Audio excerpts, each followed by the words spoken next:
ಸಂಚಿಕೇಶ್ವರಿನಲ್ಲಿ ಪೂಜಾ ಮತ್ತೆ ಅವ್ರ ತಂದೆ ಇಬ್ರು ಕೂಡ ಕಾಮತ್ ಮನೆಯವ್ರ ಮುಂದೆ ಆಟೋದಿಂದ ಇಳಿದು ಹಾಗೆ ಮನೆ ಒಳಗಡೆ ಬರ್ತಾರೆ. ಆಗ ಕಿಶನ್ ಮತ್ತೆ ಅವರೆಲ್ಲ ಮನೆ ಒಳಗಡೆ ಕೂತ್ಕೊಂಡಿರ್ಬೇಕಾದ್ರೆ ಇವರು ಬಾಗ್ಲತ್ರ ಬಂದ್ಕೊಂಡು ಕಾಮತ್ ಅವ್ರಿದಾರ ಅಂತ ಕೇಳಿದ ತಕ್ಷಣ ಆಗ ಕಿಶನ್ ಅಂತೂ ತುಂಬಾನೇ ಶಾಕ್ ಇಂದ, ಓ ಮಾವ ಪೂಜಾ ನೀವೇನಿಲ್ಲಿ, ಬನ್ನಿ ಬನ್ನಿ ಒಳಗಡೆ ಬನ್ನಿ ಅಂತ ಅವ್ರನ್ನ ಒಳಗಡೆ ಕರೆದು ಕೂತ್ಕೊಳ್ಳಿ ಅಂತ ಹೇಳ್ತಾ ಇರ್ಬೇಕಾದ್ರೆ ಆಗ ಅದೇ ಟೈಮ್ಗೆ ಫೋನ್ ಅಲ್ಲಿ ಮಾತಾಡ್ಕೊಂಡು ಹಾಗೆ ಕಾಮತ್ ಅವರನ್ನು ಅಲ್ಲಿಗೆ ಬಂದ್ಬಿಡ್ತಾರೆ. ಓ ಏನು ಬೀಗ್ರು ಇವಾಗ ಬಂದ್ಬಿಟ್ಟಿದ್ದೀರಲ್ಲ, ಯಾಕೆ ಏನಾಯ್ತು, ಏನಾದ್ರೂ ಸಮಸ್ಯೆ ಆಗಿದ್ಯಾ, ಏನಾದ್ರು ಮಾತಾಡ್ಬೇಕಿತ್ತಾ ಅಂತ ಕಾಮತ್ ಅವರು ಕೇಳಿದ ತಕ್ಷಣ ಹೌದು ಬೀಗ್ರೆ ನಿಮ್ಮ ಹತ್ರ ಒಂದ್ ವಿಷಯ ಮಾತಾಡ್ಬೇಕಿತ್ತು ಅಂತ ಆಗ ಪೂಜಾ ತಂದೆ ಹೇಳಿದ ತಕ್ಷಣ ಯಾಕೆ ಇಷ್ಟೊಂದು ಗಂಭೀರವಾಗಿದೆಯಲ್ಲ, ಏನಾದ್ರು ಸಮಸ್ಯೆನಾ ಅಂತ ಕಾಮತ್ ಅವರು ಹೇಳಿದ ತಕ್ಷಣ ಹೌದು ಈ ವಿಷಯನ ಇವಾಗ ಹೇಳೋ ಸಮಯ ಅಲ್ಲ, ಇದ್ರ ಒಳಗಡೆನೆ ಹೇಳ್ಬೇಕಿತ್ತು, ಆದ್ರೆ ಏನ್ ಮಾಡೋದು ಹೇಳಕ್ಕೆ ಸಂದರ್ಭನೇ ಬಂದಿಲ್ಲ, ಇವಾಗ್ಲೂ ಹೇಳಿಲ್ಲ ಅಂತಂದ್ರೆ ಆಮೇಲೆ ತುಂಬಾ ದೊಡ್ಡ ಸಮಸ್ಯೆ ಆಗುತ್ತೆ, ಹಾಗಾಗಿ ಹೇಳೋಣ ಅಂತ ಬಂದಿದೀವಿ, ನಮ್ಗೆ ಯಾಕೋ ನಿಮ್ಮ ಸಂಬಂಧ ಕೂಡ್ ಬರ್ತಾ ಇಲ್ಲ, ಈ ಎಂಗೇಜ್ಮೆಂಟ್ ಅನ್ನ ಇಲ್ಲಿಗೆ ಕ್ಯಾನ್ಸಲ್ ಮಾಡ್ಬಿಡೋಣ ಅಂತ ಪೂಜಾ ತಂದೆ ಹೇಳಿದ ತಕ್ಷಣ ಆಗ ಕಾಮತ್ ಅವರಿಗಂತೂ ತುಂಬಾನೇ ಶಾಕ್ ಆಗ್ತಾ ಇರುತ್ತೆ. ಆದ್ರೆ ಕನ್ನಿಕಾ ಮತ್ತೆ ಆದಿಗಂತೂ ತುಂಬಾನೇ ಖುಷಿಯಾಗಿ ಮುಖ ನೋಡ್ಕೊಂತಾರೆ. ಇನ್ನ ಒಂದ್ ಕಡೆ ಭಾಗ್ಯ ಮಾತ್ರ ಹಾಗೆ ಮದ್ವೆ ಹಾಲ್ ಅವ್ರ ಹತ್ರ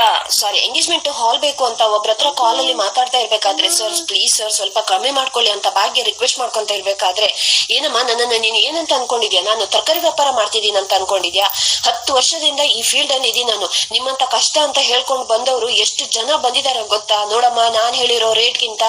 ₹1 ಕಮ್ಮಿ ಮಾಡಕ್ ಆಗಲ್ಲ, ಇಷ್ಟ ಇದ್ರೆ ಬುಕ್ ಮಾಡಿ ಇಲ್ಲ ಅಂತಂದ್ರೆ ಕ್ಯಾನ್ಸಲ್ ಮಾಡಿ ಅಂತ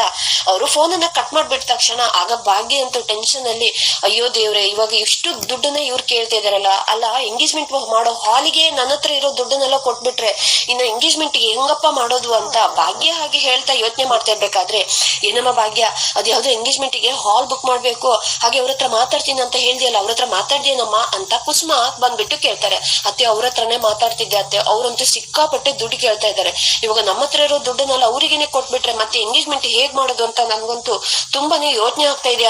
ಅತ್ತೆ ಅಂತ ಭಾಗ್ಯ ಹೇಳ್ತಿರ್ಬೇಕಾದ್ರೆ ಭಾಗ್ಯ ಹಾಗಾದ್ರೆ ಒಂದ್ ಕೆಲ್ಸ ಮಾಡೋಣ ಅಮ್ಮ, ನಾವು ಪೂಜನ್ ಮದ್ವೆಗೆ ಅಂತ ಒಡವೆ ತಗೊಬಂದಿಟ್ಟಿದೀವಲ್ವಾ ಅದನ್ನ ಆಡೇ ಇಟ್ಬಿಡೋಣ ಅಂತ ಕುಸುಮ ಕೇಳಿದ ತಕ್ಷಣ ಅತ್ತೆ ಏನತ್ತೆ ನೀವು ಹಿಂಗ್ ಹೇಳ್ತಾ ಇದೀರಾ, ಅದನ್ನ ನಾವು ತಗೊಬಂದಿರೋದು ಪೂಜನ್ ಮದ್ವೆಗಲ್ವಾ ಅಂತ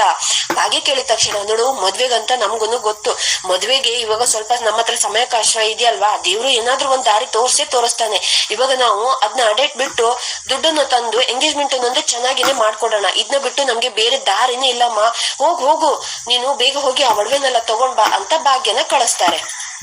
ಇನ್ನ ಒಂದ್ ಕಡೆ ಕಾಮತ್ ಅವರು ಮಾತ್ರ ಅಲ್ಲ ಬೀಗ್ರೆ ನಾವು ನಮ್ಮ ರಿಲೇಟಿವ್ಸ್ ಎಲ್ಲರಿಗೂ ಕೂಡ ಫೋನ್ ಮಾಡಿ ಹೇಳ್ಬಿಟ್ಟು ಆಗಿದೆ, ನೀವ್ ಇವಾಗ ಎಂಗೇಜ್ಮೆಂಟ್ ಅನ್ನ ಕ್ಯಾನ್ಸಲ್ ಮಾಡೋಣ ಅಂತಂದ್ರೆ ಏನಾಗಿದೆ, ನಮ್ಮಿಂದ ಏನಾದ್ರೂ ನಿಮ್ಗೆ ಸಮಸ್ಯೆ ಆಗಿದ್ಯಾ ಅಂತ ಆಗ ಕಾಮತ್ ಅವರು ಕೇಳ್ತಿರ್ಬೇಕಾದ್ರೆ ಅಯ್ಯೋ ನಾವು ಅವಾಗ್ಲೇನೆ ಹೇಳ್ಬೇಕಿತ್ತು, ನಿಮ್ಮ ರಿಲೇಟಿವ್ಸ್ ಮುಂದೆ ನಾವು ನಿಮ್ಮನ್ನ ಮುಜುಗರ ಮಾಡ್ಬೇಕು ಅಂತ ಈ ತರ ಎಲ್ಲ ಮಾಡಿಲ್ಲ, ದಯವಿಟ್ಟು ಕ್ಷಮಿಸ್ಬಿಡಿ ಅಂತ ಪೂಜನ್ ತಂದೆ ಹೇಳ್ತಿರ್ಬೇಕಾದ್ರೆ ಮತ್ತೆ ಏನ್ ಸಮಸ್ಯೆ ಆಗಿದೆ, ಯಾಕೆ ನಮ್ ಹುಡ್ಗ ನಿಮ್ಗೆ ಇಷ್ಟ ಆಗಿಲ್ವಾ ಅಂತ ಕಾಮತ್ ಅವರು ಕೇಳ್ತಾ ಇರ್ಬೇಕಾದ್ರೆ ಅಯ್ಯೋ ಆ ತರಲ್ಲೇ ಏನಿಲ್ಲ, ನಿಮ್ ಹುಡುಗ ಚಿನ್ನ ತರದವನು, ಆದ್ರೆ ನಮ್ಗೆ ನಿಮ್ಮನೆ ಸಂಬಂಧ ಬೆಳೆಸೋ ಯೋಗ್ಯತೆ ಇಲ್ಲ ಅಂತ ಪೂಜನ್ ತಂದೆ ಹೇಳ್ತಾರೆ. ಪೂಜನ್ ತಂದೆ ನೋಡಿ ಸೀರೆ ಕೊಡ್ಬೇಕು ಅಂತ ನಿಮ್ ದೊಡ್ಡ ಮಗ ಮತ್ತೆ ನಿಮ್ ಚಿಕ್ಕ ಮಗಳು ಮನೆಗ್ ಬಂದಿದ್ರಲ್ಲ ಅವಾಗ ಅಂತ ಹೇಳ್ಕೊಂಡು ಕನ್ನಿಕಾ ಮಾತಾಡಿರೋದ್ನೆಲ್ಲ ಹಾಗೆ ಕಾಮತ್ ಅವ್ರ ಮುಂದೆ ಹೇಳಿದ ತಕ್ಷಣ ಆಗ ಕಿಶನ್ ಮತ್ತೆ ಕಾಮತ್ಗಂತೂ ತುಂಬಾನೇ ಶಾಕ್ ಆಗ್ತಾ ಇರುತ್ತೆ. ನೋಡಿ ನಾವು ಮಿಡಲ್ ಕ್ಲಾಸ್ ಜನ, ನಾವು ದಿನ ಸಂಬಳದಲ್ಲಿ ಕೆಲಸ ಮಾಡೋರು, ದಿನದಲ್ಲಿ ಏನೇನಾಗುತ್ತೆ ಅದು ಆವತ್ತಿನ ಖರ್ಚಿಗೆನೆ ಸರಿ ಹೋಗುತ್ತೆ, ಇನ್ನ ಅಲ್ಪ ಸ್ವಲ್ಪ ನಾವು ಏನಕ್ಕಂತ ಉಳಿಸಿರ್ತೇವೋ ಅದನ್ನೆಲ್ಲ ಇಂಥ ಫಂಕ್ಷನ್ಗೆಲ್ಲ ನಾವು ಅದನ್ನ ಖರ್ಚು ಮಾಡ್ಬಿಡ್ತೀವಿ, ಆದ್ರೆ ನಮ್ಮ ಹಾಸಿಗೆಗಿಂತ ನಾವು ಸ್ವಲ್ಪನೇ ಕಾಲ್ ಚಾಚದಿದ್ರು ಕೂಡ ನಾವು ಸಾಲ ಸುಳಿಯಲ್ಲಿ ಸಿಕ್ಕಾಕೋಬೇಕಾಗುತ್ತೆ ಅಂತ ಹಾಗೆ ಪೂಜನ್ ತಂದೆ ಹೇಳ್ತಾ ಇರ್ಬೇಕಾದ್ರೆ ಈ ಕಡೆ ಪೂಜನು ಕೂಡ ಹೌದು ಅಂಕಲ್ ನಮ್ಮ ಅಕ್ಕ ಭಾಗ್ಯ ಅಂತೂ ಮದ್ವೆ ಮಾಡ್ಬೇಕು ಅಂತ ತುಂಬಾನೇ ಕಷ್ಟ ಪಡ್ತಾ ಇದ್ದಾಳೆ, ಅವಳನ್ನ ಇನ್ನಷ್ಟು ಕಷ್ಟಕ್ಕೆ ನುಗ್ಗಕ್ಕೆ ನನ್ಗಂತೂ ಒಂದ್ ಸ್ವಲ್ಪನೂ ಕೂಡ ಇಷ್ಟ ಇಲ್ಲ ಅಂಕಲ್ ಅಂತ ಪೂಜಾ ಹೇಳ್ಬಿಡ್ತಾರೆ. ದಯವಿಟ್ಟು ಕ್ಷಮಿಸ್ಬಿಡಿ ನಾವ್ ಇನ್ನ ಹೊರಡ್ತೀವಿ ಅಂತ ಹೇಳ್ಕೊಂಡು ಅಲ್ಲಿಂದ ಪೂಜಾ ಮತ್ತೆ ಪೂಜನ್ ತಂದೆ ಹೊರಟೋಗ್ಬಿಡ್ತಾರೆ. ಆಗ ಕಾಮತ್ ಅವರಿಗಂತೂ ಹಾಗೆ ಆದಿ ಮೇಲೆ ಕನ್ನಿಕಾ ಮೇಲೆ ತುಂಬಾನೇ ಕೋಪ ಬಂದು ನೀವ್ ಇಷ್ಟೊಂದು ಚೀಪ್ ಆಗಿ ಬಿಹೇವ್ ಮಾಡ್ತೀರಾ ಅಂತ, ನಿಮ್ಗೆ ಶ್ರೀಮಂತಿಗೆ ಸೊಕ್ಕು ತಲೆಗೆ ಏರಿದ್ಯಾ, ಅದಕ್ಕಾಗಿನ ನೀವು ಈ ತರ ಎಲ್ಲ ನಡ್ಕೊಂತ ಇರೋದು, ನಿಮ್ಮನ್ನ ಆಮೇಲೆ ಬಂದ್ಬಿಟ್ಟು ನಾನು ವಿಚಾರಿಸ್ಕೊಂತೀನಿ ಅಂತ ಅವ್ರ ಅಲ್ಲಿಂದ ಹೊರಟೋಗ್ಬಿಡ್ತಾರೆ. ಆಗ ಆದಿನೂ ಕೂಡ ಹಾಗಾದ್ರೆ ಇದೆಲ್ಲ ನಿನ್ ಪ್ಲಾನ, ನೀನ್ ಎಷ್ಟೊಂದು ಚೀಪ್ ಆಗಿ ಯೋಚನೆ ಮಾಡ್ತೀಯ ಅಂತ ನಾನು ಅನ್ಕೊಂಡೇ ಇರ್ಲಿಲ್ಲ, ನಿನ್ನಿಂದಾಗಿ ಅಪ್ಪನ ಹತ್ರ ನಾನ್ ಕೂಡ ಬಯಸ್ಕೊಳ್ಳೋ ಆಗೋಯ್ತು ಅಂತ ಕನ್ನಿಕನಿಗೆ ಆದಿ ಬೈದ್ಬಿಟ್ಟು ಅಲ್ಲಿಂದ ಹೊರಟೋಗ್ತಾನೆ. ಆಗ ಕಾಮತ್ ಅವರು ಮಾತ್ರ ಬೀಗ್ರೆ ನಿತ್ಕೊಳ್ಳಿ ಅಂತ ಹಾಗೆ ಕೂಗ್ಕೊಂಡು ಓಡ್ ಬರ್ತಾ ಇರ್ತಾರೆ. ಆಗ ಪೂಜಾ ಮತ್ತೆ ಪೂಜನ್ ತಂದೆ ಹಾಗೆ ನಿತ್ಕೊಂಡ್ ಬಿಡ್ತಾರೆ. ದಯವಿಟ್ಟು ಕ್ಷಮಿಸ್ಬಿಡಿ ಬೀಗ್ರೆ, ಇವ್ರು ಮಾಡಿರೋ ತಪ್ಪಿಗೆ ನಾನ್ ನಿಮ್ ಹತ್ರ ಕೈ ಮುಗ್ದು ಕ್ಷಮೆ ಕೇಳ್ತಾ ಇದ್ದೀನಿ, ದಯವಿಟ್ಟು ಕ್ಷಮಿಸ್ಬೇಡಿ. ಈ ಎಂಗೇಜ್ಮೆಂಟ್ ಇದೆಯಲ್ವಾ, ಅದು ಹೀಗೆ ಆಗ್ಬೇಕು ಹಾಗೆ ಆಗ್ಬೇಕು ಆಡಂಬರದಿಂದ ಆಗ್ಬೇಕು ಅಂತ ನಾನೇನು ಆಸೆ ಪಟ್ಟಿಲ್ಲ. ನೋಡಿ ಎಷ್ಟು ನಿಮ್ ಹತ್ರ ಸರಳ ಆಗುತ್ತೋ ಅಷ್ಟು ಸರಳವಾಗಿನೇ ಮಾಡ್ಕೊಡಿ ಅಂತ ಕಾಮತ್ ಅವ್ರು ಹೇಳ್ತಿರ್ಬೇಕಾದ್ರೆ, ಇಲ್ಲ ಬೀಗ್ರೆ ಇದನ್ನ ಇಲ್ಲಿಗೆ ನಿಲ್ಸುದೇ ಒಳ್ಳೇದು ಅಂತ ಅನ್ಸುತ್ತೆ ಅಂತ ಪೂಜಾ ತಂದೆ ಹೇಳ್ತಿರ್ಬೇಕಾದ್ರೆ, ನೀವು ತುಂಬಾನೇ ಶ್ರೀಮಂತರು, ನಾವು ತುಂಬಾನೇ ಬಡವರು ಅಂತ ಪೂಜನ್ ತಂದೆ ಹೇಳ್ಬಿಡ್ತಾರೆ. ನಾವು ಹಣಕಾಸಲ್ಲಿ ಮಾತ್ರನೇ ಶ್ರೀಮಂತರು ಇರ್ಬಹುದು, ಆದ್ರೆ ನಿಮ್ಗೆ ಭಾಗ್ಯ ಪೂಜನ್ ಅಂತ ಒಳ್ಳೆ ಮಕ್ಳು ಇದಾರೆ. ಆದ್ರೆ ನಮ್ಮನೇಲಿ ನೋಡಿ ಎಂತ ಮಕ್ಳಿದಾರಂತೆ, ನೀವೇನೆ ಇವಾಗ ಕಣ್ಣಾರೇನೆ ನೋಡಿದ್ರಲ್ವಾ. ನೋಡಿ ಎಂಗೇಜ್ಮೆಂಟ್ ಅನ್ನ ಎಷ್ಟು ಸರಳವಾಗುತ್ತೋ ಅಷ್ಟು ಸರಳವಾಗಿ ಮಾಡಿ, ನಾವಿನ್ನು ಜಾಸ್ತಿ ಜನನ ಕರ್ಕೊಂಡ್ ಬರಲ್ಲ ಅಂತ ಕಾಮತ್ ಅವರು ಹೇಳಿದ ತಕ್ಷಣ ಆಗ ಪೂಜಾ ಮತ್ತೆ ಪೂಜನ್ ತಂದೆಗೆ ತುಂಬಾನೇ ಖುಷಿ ಆಗುತ್ತೆ. ಕನ್ನಿಕಾಗ್ ಮಾತ್ರ ತುಂಬಾನೇ ಕೋಪ ಬರ್ತಾ ಇರುತ್ತೆ. ಈ ಕಡೆ ಕುಸುಮ ಅವರು, ಭಾಗ್ಯ ನಾನ್ ಹೇಳಿರೋದ್ನೆಲ್ಲ ತಗೊಬಂದ್ಯಾ, ನಡಿ ಬೇಗ ಇದನ್ನ ಇಟ್ಬಿಟ್ಟು ಆ ಹಣನ ತಗೊಂಡು ಅದ್ ಯಾವ್ದು ಹಾಲನ್ನ ನೀನ್ ನೋಡ್ದಿಯಲ್ವಾ, ಆ ಹಾಲನ್ನ ನೋಡ್ಕೊಂಡು ಹಾಗೆ ನೋಂದಣಿ ಮಾಡ್ಕೊಂಡೇ ಬರೋಣ, ನಡಿಯಮ್ಮ ಭಾಗ್ಯ ಅಂತ ಕುಸುಮ ಹೇಳಿದ ತಕ್ಷಣ, ಅತ್ತೆ ಪ್ಲೀಸ್ ಅತ್ತೆ ಇನ್ನ ಒಂದ್ಸರಿ ಇದ್ರ ಬಗ್ಗೆ ನೀವು ಯೋಚನೆ ಮಾಡಿ ಅತ್ತೆ, ನಾವ್ ಇದನ್ನ ಇಡ್ಲೇಬೇಕಾ ಅಂತ ಭಾಗ್ಯ ಕೇಳ್ತಿರ್ಬೇಕಾದ್ರೆ, ನೋಡಮ್ಮ ಭಾಗ್ಯ ದೇವ್ರಿದಾನೆ, ಏನಾದ್ರೂ ಒಂದ್ ದಾರಿ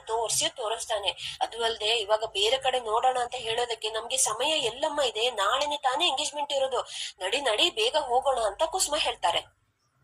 ಆಗ ಅದೇ ಟೈಮ್ಗೆ ಸರಿಯಾಗಿ ಪೂಜಾ ಮತ್ತೆ ಅವ್ರ ತಂದೆ ಬಂದ್ಬಿಡ್ತಾರೆ. ಏನಮ್ಮ ಭಾಗ್ಯ, ಇಬ್ರು ಕೂಡ ಎಲ್ಲಿಗೋ ಹೊರಟಾಗಿದೆ, ವಿದ್ಯಮ್ಮ ನೀವನು ಕೂಡ ಹೊರಗಡೆ ಹೊರಟಿದ್ದೀರಾ, ಏನಾದ್ರು ಬೇಕಿದ್ರೆ ಹೇಳ್ಬೋದಿತ್ತಲ್ಲ, ನಾನೇ ತಗೊಂಡ್ ಬರ್ತಾ ಇದ್ಯಲ್ಲ ಅಂತ. ಆಗ ಪೂಜಾ ತಂದೆ ಕೇಳಿದ ತಕ್ಷಣ, ಅಯ್ಯೋ ಹಾಗೇನು ಇಲ್ಲ ಬೀಗ್ರೆ, ಅದು ಏನು ಅಂತಂದ್ರೆ ಪೂಜನ ಎಂಗೇಜ್ಮೆಂಟ್ ಗೆ ಅದ್ ಯಾವ್ದೋ ಒಂದು ಹಾಲ್ ಅನ್ನ ನೋಡೋಣ ಅಂತ ಅನ್ಕೊಂಡಿದ್ವಿ, ಅವ್ರು ಬೇರೆ ತುಂಬಾನೇ ದುಡ್ಡು ಬೇರೆ ಕೇಳ್ತಾ ಇದಾರೆ, ಹಾಗಾಗಿ ನಮ್ಮ ಹತ್ರ ಅಷ್ಟು ದುಡ್ಡು ಇಲ್ವಲ್ಲ, ಅದಕ್ಕೋಸ್ಕರ ಭಾಗ್ಯ ಪೂಜನ್ ಮದ್ವೆಗೆ ಅಂತ ಒಂದ್ ಸ್ವಲ್ಪ ಒಡವೆನ ತಗೊಬಂದಿದ್ಲು, ಆ ಒಡವೆನೆಲ್ಲ ಇಟ್ಬಿಟ್ಟು ಸ್ವಲ್ಪ ದುಡ್ಡನ್ನ ತಗೋಬರೋಣ ಅಂತ ಹೊರಟಿದೀವಿ ಅಂತ ಕುಸುಮ ಅವ್ರು ಹೇಳಿದ ತಕ್ಷಣ ಆಗ